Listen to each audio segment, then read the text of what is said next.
Ngiyajabula kalonje phila uphusha uphumelele. Inamba-ke since kuphela ngoba uyi-member ye-channel kuphela. So ngo-9 September ntambama from Monday to Friday kuphela. Saturday Sunday ungafoni sibheke uSibusiso Buthelezi pastor kusho ukuthini uphupha imbuzi eziningi zingene endlini zigcwale kungahambeki.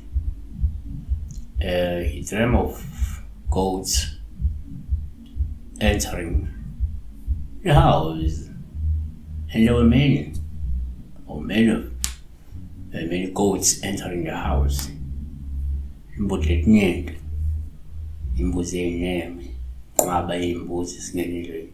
So imbuzi zingamela abantu, zingamela iy'tshalo, zingamela imimoya emibi. One, so ngokwesintu uma ngenzeka uphupha imbuzi ube uPaul ngabantu uma zingena kuphi endlini. Lokho kusho ukuthi kungenzeka kanye kungena izidalwa zomuzi ngaphakathi.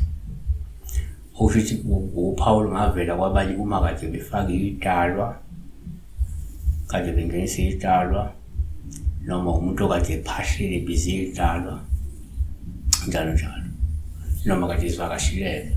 2, kwesinye isikhathi uma ungenze uphupha imbuzi ngabe uPaul uma zingena endlini okusho ukuthi kungenzeka umuntu okumele alindele inhlalakahle, incebo nenzuzo kanye nokuchuma okukhulu.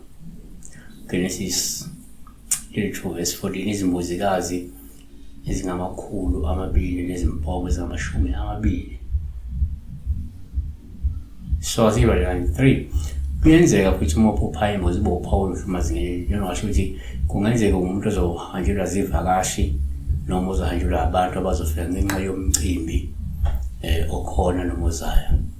Siyabonga besipiyala ukungena kwenqwaba y'imbuzi endlini noma phandle kwegceke.